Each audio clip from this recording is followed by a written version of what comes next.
안녕하세요. 예수님은 12제자를 부르시고 복과 화를 선포하십니다. 오늘 본문은 누가복음 6장 12절에서 26절입니다. 12절. 그 무렵 예수께서 기도하시기 위해 산으로 올라가 밤을 새워 하나님께 기도하셨습니다. 누가만이 12사도의 임명 전에 홀로 기도하시기 위해 산으로 가셨다는 사실을 기록하고 있습니다. 밤을 새워란 헬라어 표현은 의사가 환자를 밤새워 간호한다는 뜻으로 사용되는 표현입니다. 그 무렵 예수님의 제자들은 수천 명에 달했고 그 중에서 택하셔야 했습니다. 13절. 날이 밝자 예수께서는 제자들을 불러 그중 12명을 뽑아 사도로 부르셨습니다. 12제자의 수는 이스라엘 12지파를 대표하는 상징적인 숫자입니다. 이들은 이스라엘 회복 사역을 위한 초석으로서 예수께서 세우시는 새 이스라엘의 대표입니다. 누가는 12제자를 사도라는 명칭으로 씁니다. 이것은 사도라는 명칭이 교회에서 보편화된 상황에서 누가복음이 저술되고 있음을 보여줍니다. 15절. 마태, 도마, 알페오의 아들 야고보, 열심당원으로 불린 시몬. 예수의 제자들 중 로마의 통치에 협력했던 세리 출신의 마태와 시몬처럼 로마의 통치에 반대하는 열심당원이 함께 있었다는 것은 예수께서 이 둘 모두를 포용하셨음을 보여줍니다. 17절. 예수께서 제자들과 함께 산에서 내려와 평지에 서 계셨습니다. 거기에는 제자들의 큰 무리가 있었고 또 온 유대와 예루살렘과 두로와 시돈의 해안 지방에서 모여든 많은 백성이 큰 무리를 이루고 있었습니다. 모세가 산에서 내려와서 십계명을 전한 것처럼 예수께서도 산에서 내려와서 말씀을 전하십니다. 평지에서 설교하셨기에 평지수훈, 마태복음에서는 산에서 하셔서 산상수훈이라고 부르지만 별개의 설교라고 판단할 수는 없습니다.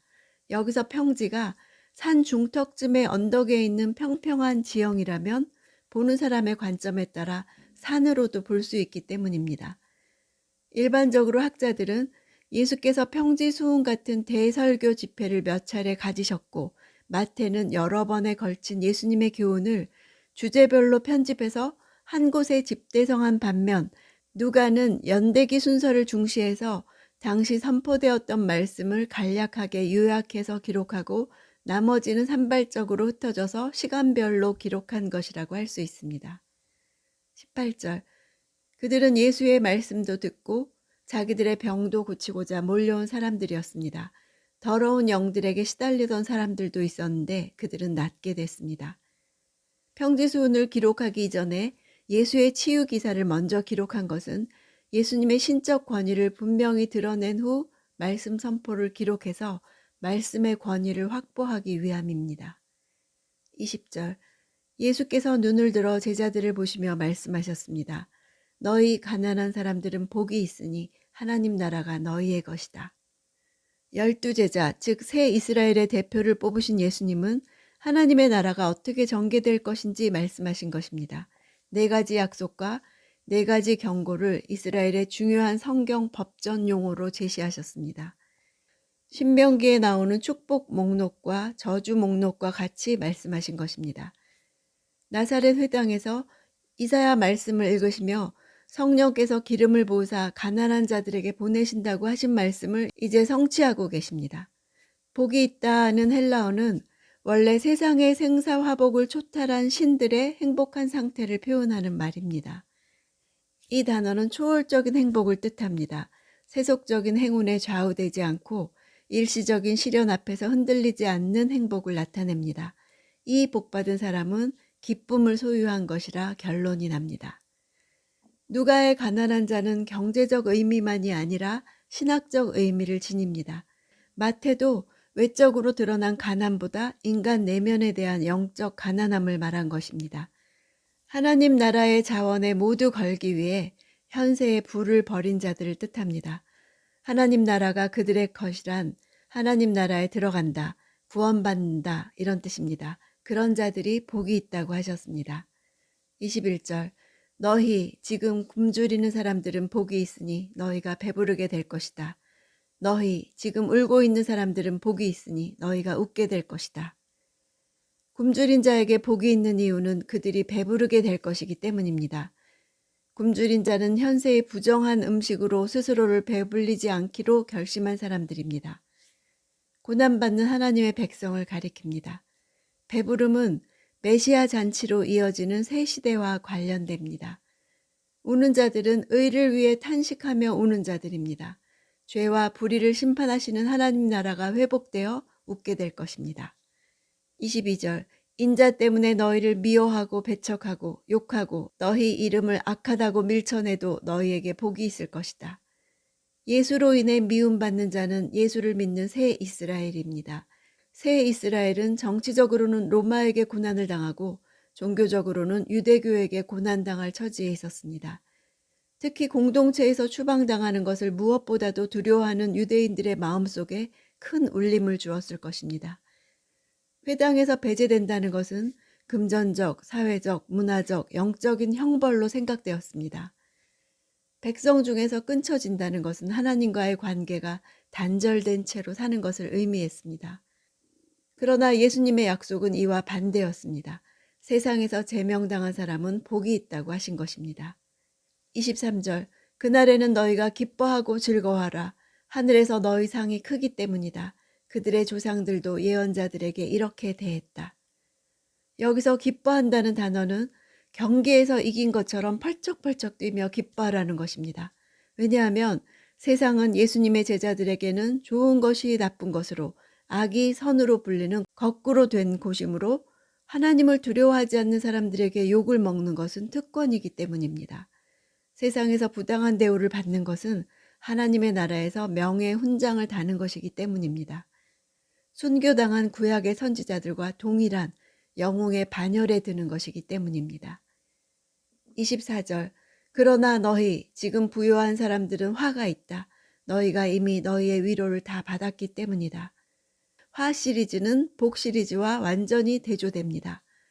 부요한 자들은 물질이 풍부한 사람들을 비난하는 것이 아닙니다. 예수님은 재물에 대한 태도를 말씀하신 것입니다.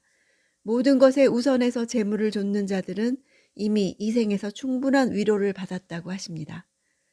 산상수훈에는 저주의 말씀이 없는데 왜 누가는 축복과 저주의 말씀을 한꺼번에 기록하고 있는 걸까요? 누가복음은 로마 제국 내의 이방 출신 기독교인들을 염두에 두고 있기에 하나님 나라는 힘과 권력에 의해 유지되는 로마 제국과 다른 점을 강조하고 있습니다. 세상 나라의 기준으로는 부유하고 웃으며 칭찬 듣는 자가 복된 자이지만 오히려 그들은 바로 그들이 현세에서 누리는 그것 때문에 하나님 나라의 복음을 거부할 가능성이 높은 화 있는 자들이라는 것입니다. 누가는 그리스도에 대한 신앙 때문에 로마라고 하는 세상 제국에서 경제적으로, 사회적으로 핍박받고 소외받는 그리스도인들을 보여주는 것입니다. 25절, 26절 너희 지금 배부른 사람들은 화가 있다. 너희가 굶주리게 될 것이기 때문이다. 너희 지금 웃고 있는 사람들은 화가 있다. 너희가 슬퍼하며 울게 될 것이기 때문이다. 모든 사람에게 칭찬받는 사람들은 화가 있다. 그들의 조상들도 거짓 예언자들에게 이렇게 대했다. 배부른 자와 웃고 있는 자와 칭찬받는 자들은 부요한 자와 평행되므로 하나님 나라와 현세의 상반된 질서를 설명하시는 것입니다.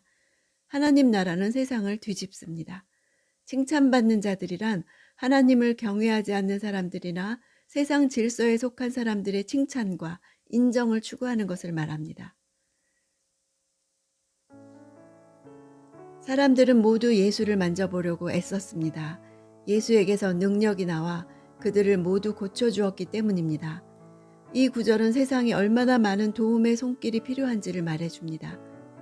당시 예수를 찾아 나온 자들은 로마 식민 치하에서 사회적으로나 경제적으로 소외계층으로 혜택을 누리지 못했던 민중들이었기에 이들은 모든 희망을 예수께 두고 거의 맹목적으로 예수께 매달렸다고 상상할 수 있습니다.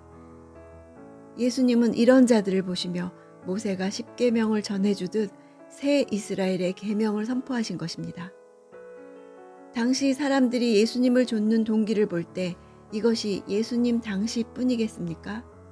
사람들의 요구는 감당하기 힘들 정도로 많았지만 주로 세 가지 범주 가운데 하나에 속했습니다.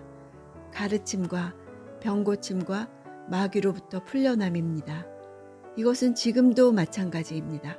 우리도 가르침이 필요하고 병고침이 필요하고 마귀의 종노릇에서 풀려남이 필요합니다. 그래서 우리는 예수를 잡으려고 애씁니까? 말씀을 들을 때 간절함으로 듣습니까? 오늘 그런 갈망으로 예수님께 다가가기 원합니다.